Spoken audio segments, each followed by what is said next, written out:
Frères et sœurs dans le Seigneur, Shalom. Je me présente, c'est le frère Frankie. Je me présente devant vous pour partager avec vous aujourd'hui une vision et faire une petite exhortation entre frères par rapport à la vision que l'Éternel m'a fait voir. Mais avant toute chose, permettez-moi de faire une courte prière, s'il vous plaît. Mon Dieu, mon roi, mon créateur, ô Dieu de toute bonté, créateur de toute vie, toi qui révèles les choses cachées à tes enfants, toi qui fais grâce, Seigneur, malgré nos fautes, nos péchés, malgré, Seigneur, nos erreurs, tu nous rappelles toujours à l'ordre. Merci pour ta bonté et merci pour ta miséricorde.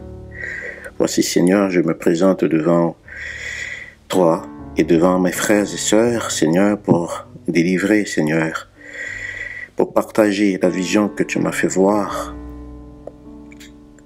Merci, Seigneur, de m'avoir ramené à la vérité, de m'avoir rappelé à l'ordre, Seigneur. Et Seigneur, merci, Seigneur, de ce message que tu m'as donné, Seigneur, pour que je puisse partager ça avec mes frères et mes sœurs. Je ne sais pas parler, Seigneur, parle à travers moi. Que ça ne soit pas moi qui parle, mais c'est toi, Seigneur, qui dois prendre ma place pour que ton message soit livré à ton peuple.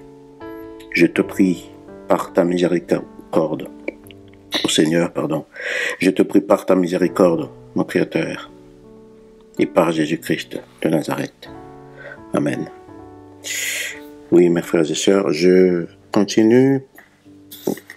Je vous invite à lire avec moi 1 Corinthiens 6.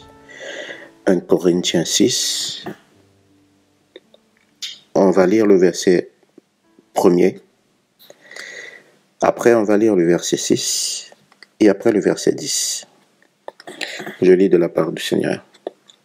Quand quelqu'un d'entre vous a une affaire entre un autre, ose-t-il bien aller en jugement devant les iniques et il ne va pas devant les saints?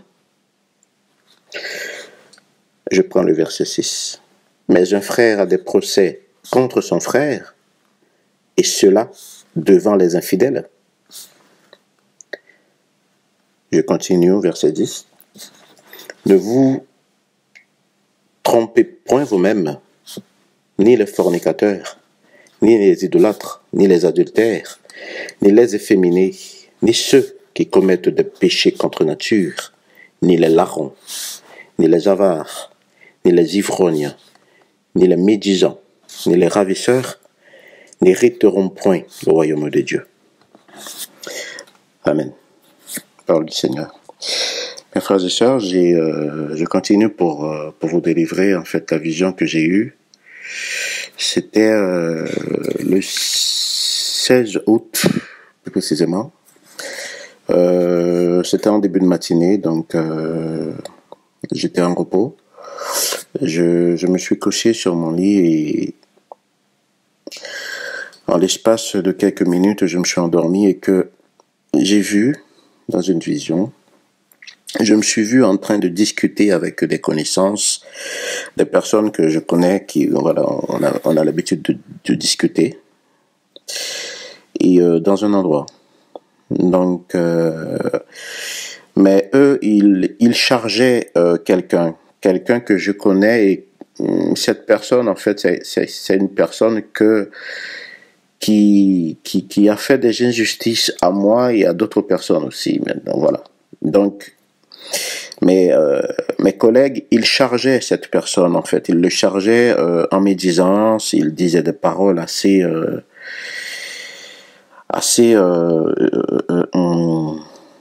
on va dire, médisantes contre lui, quoi. Voilà, des paroles assez médisantes contre cette personne. Et moi, je participais à ça. Je ne disais pas, je ne faisais pas de la médisance, mais je j'étais là au milieu d'eux et je souriais à tout ce qu'ils disent. C'est-à-dire, j'acquiesçais à mon cœur tout ce qu'ils disaient contre cette personne. Donc du coup, il continue à parler et j'écoutais et je souriais, je rigolais un peu. Et d'un coup, mon regard fut attiré, en fait, mon regard est attiré par un événement qui se passe dans le ciel. Donc j'ai regardé au loin, pendant qu'on discutait avec les collègues, j'ai regardé au loin et j'ai vu clairement un ange qui était en train d'accompagner des personnes, c'est-à-dire de la terre vers le ciel. Voilà. Donc, il y avait en fait dans le ciel, en fait, c'était très nuageux, mais au milieu des nuages, il y a eu un genre de lumière circulaire en fait, qui faisait passage à l'ange quand il montait avec les personnes. Voilà. Donc, oui, en dessous des nuages, il y avait un genre de chemin circulaire, mais lumineux. Un chemin circulaire lumineux, voilà, qui laissait passer l'ange avec les personnes. Donc, dans mon cœur, j'ai compris que c'était l'enlèvement, en fait. Voilà. Et j'ai regardé, mais avec les collègues qu'on était en train de discuter, j'étais assis sur un petit muret. Voilà. Et le petit muret était en train de descendre. Et je ne sais pas comment l'expliquer. C'est-à-dire, au fur et à mesure que l'ange montait avec les personnes, et moi je sentais que je descendais en fait. On dirait que le muret sur lequel j'étais assis descendait en fait. Voilà. Et j'ai vu des papillons tout autour de moi, je ne comprenais pas. Et l'ange m'a jeté un regard. Voilà. Et notre regard sont croisés en fait entre l'ange et moi. Donc, il m'a fait voir qu'il m'a vu, en quelque sorte. Voilà. Et que moi, j'étais pas parmi ces personnes qui étaient en train de monter avec lui.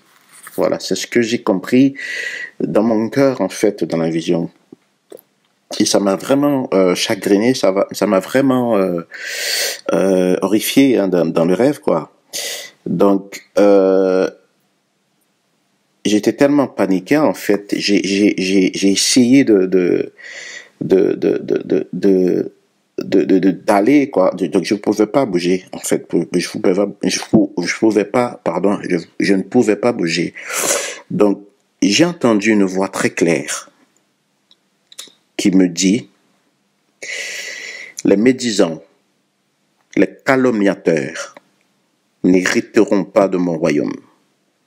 Les médisants et les calomniateurs n'hériteront pas de mon royaume. Cette voix, je l'ai entendue clairement. Et je me suis sursauté dans mon rêve. Je me suis réveillé et je me suis mis à genoux en pleurant pour demander pardon au Seigneur. Donc, il s'avère que cette personne que j'ai vue en fait dans la vision, qu'on chargeait, que mes collègues chargeaient, on va dire, médisaient quoi sur lui, c'est quelqu'un qui, on a eu des différends vraiment dans la vraie vie quoi. On a eu des différends. C'est quelqu'un qui m'a fait des voilà, un peu de mal. Il m'a fait du mal. Donc c'est quelqu'un que je ne dis pas que je le pardonne pas, mais c'est quelqu'un qui m'a vraiment peiné dans ma vie. Voilà. Donc le Seigneur a voulu me faire comprendre que le pardon est le primordial en fait. Il faut pas que je garde cette personne dans mon cœur et que je dois le pardonner. Voilà. Donc, c'était le message que je voulais partager avec vous. Donc, en lisant 1 Corinthiens 6, le verset 1er, et 1 Corinthiens 6, verset 6, et 1 Corinthiens 6, verset 10. La Bible est claire. Voilà. L'apôtre Paul, qui a écrit ses épîtres, a même dit dans 1 Corinthiens 6, le verset 7, c'est même déjà un grand défaut en vous que vous ayez des procès entre vous. Pourquoi n'endurez-vous pas plutôt qu'on vous fasse tort? Voilà. Pourquoi ne souffrez-vous pas plutôt du dommage? Donc, c'est plus, comment dire, c'est plus autorisé, on va dire, c'est plus agréable aux yeux de Dieu, un serviteur qui souffre parce qu'on lui a fait du mal, qu'un serviteur, en fait, qui cherche à se venger, et un serviteur qui cherche, en fait, à se faire justice lui-même. Voilà. Parce que le Seigneur, lui, il voit tout dans son ensemble. Il a une vue d'ensemble sur tout. Il connaît les tenants et les aboutissants des pourquoi et des comment, de la façon dont quelqu'un agit contre nous ou envers nous. Voilà. Donc nous, le fait même de vouloir, comment dire, nous faire justice nous-mêmes, peut-être on pourrait éventuellement faire plus de tort que de bien. Voilà. Parce que des fois, les personnes, ils sont poussés par des esprits, comme nous le savons. Donc, ils sont pas vraiment, des fois, ils sont pas eux-mêmes. C'est pas eux-mêmes qui font ces actions. Parce que nous n'avons pas à lutter contre la chair et le sang. Voilà, comme a dit la parole. Donc, voilà, mes frères et sœurs, c'était cette petite exhortation que je voulais, et cette vision que je voulais partager avec vous. Voilà. Donc, prions pour que le Seigneur nous donne cette capacité à pardonner, nous donne cette capacité. C'est pas nous, en fait, avec notre chair, mais c'est le Seigneur qui va rentrer en nous et qui va habiter en nous pour que nous puissions, par sa miséricorde, avoir un comportement qui est agréable à ses yeux, quoi, à pardonner aux autres qui nous offensent. Voilà, mes frères et sœurs, c'est ce que j'avais à partager avec vous, et à vous tous, je vous dis shalom.